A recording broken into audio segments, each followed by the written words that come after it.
Hey guys, it's your boy Joel here with another reasoning sesh where I challenge the status quo of the wisdom of the world and the church by diving deep into the ancient scriptures, uncovering those meanings glossed over by translations and traditions, really cutting to the core of the metaphysical aspects of these ancient texts and applying them practically to situations in our present day so that we can manifest our best life yet and step into that Earth 2.0. And today I'm talking about how we can rise up above all the circumstances that are pressing in all around us.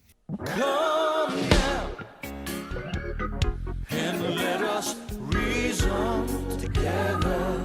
Come now, we can talk it over. But before I begin, I gotta say, if you like these videos, give it a thumbs up, hit subscribe for more, share it around, because the more people that we have actually tapping into who they're here to be, the more that bigger picture of the world actually being that utopia we've come here to live in will actually start to be realized. But we can't be moved by the circumstances and the situations all around us, and that's what I want to talk about in this episode. I'm going to read this story from the Evangelion of Mark. The same exact one is in the 8th chapter of Matthaiou, but I'm going to read the one from Mark just because there's a little bit extra detail that I want to get across here. So this is from the 4th chapter. We're just going to start at the 35th verse. It says, "And the same day, when the evening was come, he said unto them," this is Yeshua, "Let us pass over unto the other side," talking about crossing the lake here. "And when they had sent away the multitude, they took him even as he was in the ship. And there were also with him other little ships." So he wasn't just traveling alone on some rickety old vessel with a handful of friends of his. He actually went with an entourage. And people got to realize this about Yeshua. He was pretty well off when you look into it. But anyway, "And there arose a great storm of wind, and the waves beat into the ship, so that it was now full." So it's being filled with water, and they're afraid they're going to drown, right? "But he was in the hinder part," or the stern of the ship, "asleep on a pillow. And they woke him and said unto him, Master, do you not care that we perish?" So they're all freaked out, and they see the storm, and they're like, "Guys, we're going to die here.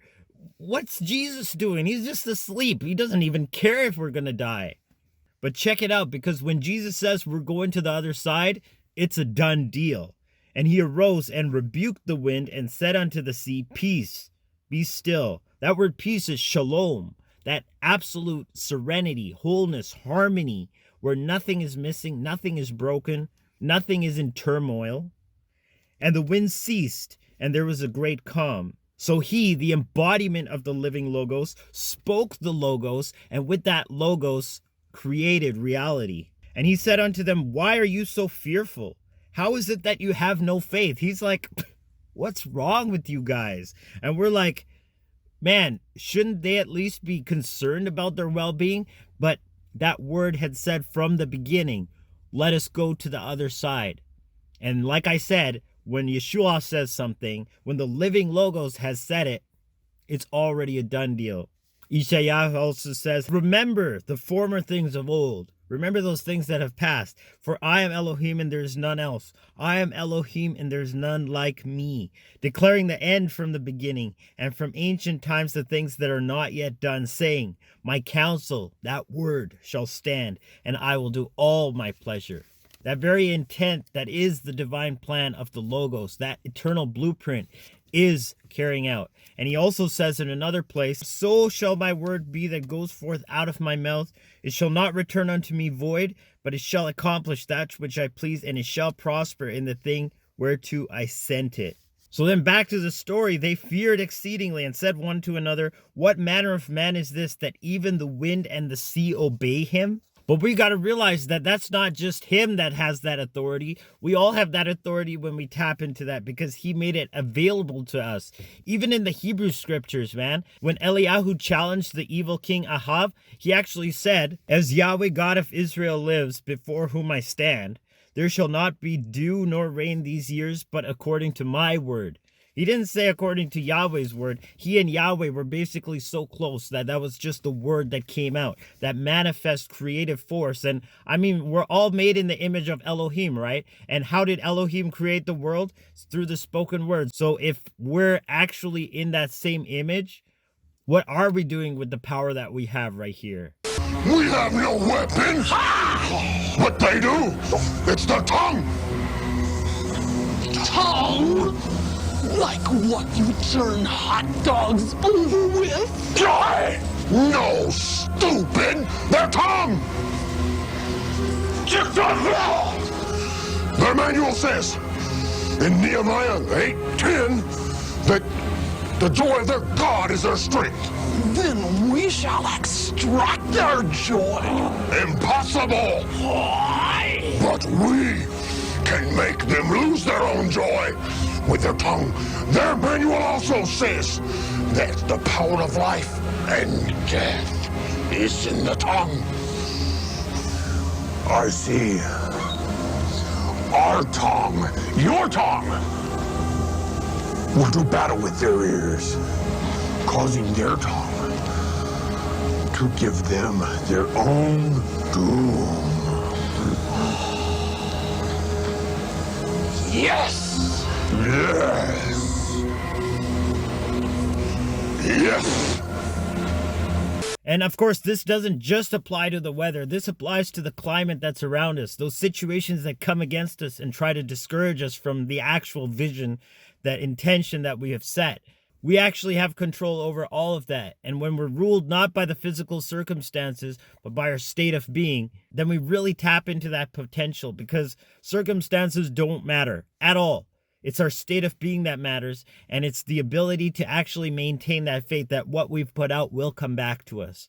That's the principle of seed and harvest. It's easy to joke around and make these comments that actually cut out our own legs out from under us. We got to enter that causal reality and realize that what we say actually has such an impact that we can't even imagine in the physical. We're trying to push the noodle here in the physical with our effort and our trying to line things up or whatever, but actually the creative force is right here in our very mouths. So we got to exercise that properly. We got to realize that the more we speak the world that we actually want to live in, the more we speak about our destiny, the more we speak about things lining up, that will actually start to manifest. But it's like a seed, you know? The seed doesn't just produce fruit like in an instant. It takes time. First, the plant has to grow. You got to water it. You got to weed out the weeds. You've got to make sure it's actually in the right environment to grow, and then you're going to start to see that harvest. So the words are our seeds. The words are how we plant this thing, and as we maintain that level of faith, we actually will see that world unfold right before our very eyes. So I love you guys. Tap in and actually manifest your best life. You don't deserve anything less, so let's all be on board as this new world unfolds. I love you guys from the bottom of my heart. Stay well, be blessed, and I'll check you in a future reasoning sesh. Joel signing out once again. Agape, Salaam, Namaste, Shalom.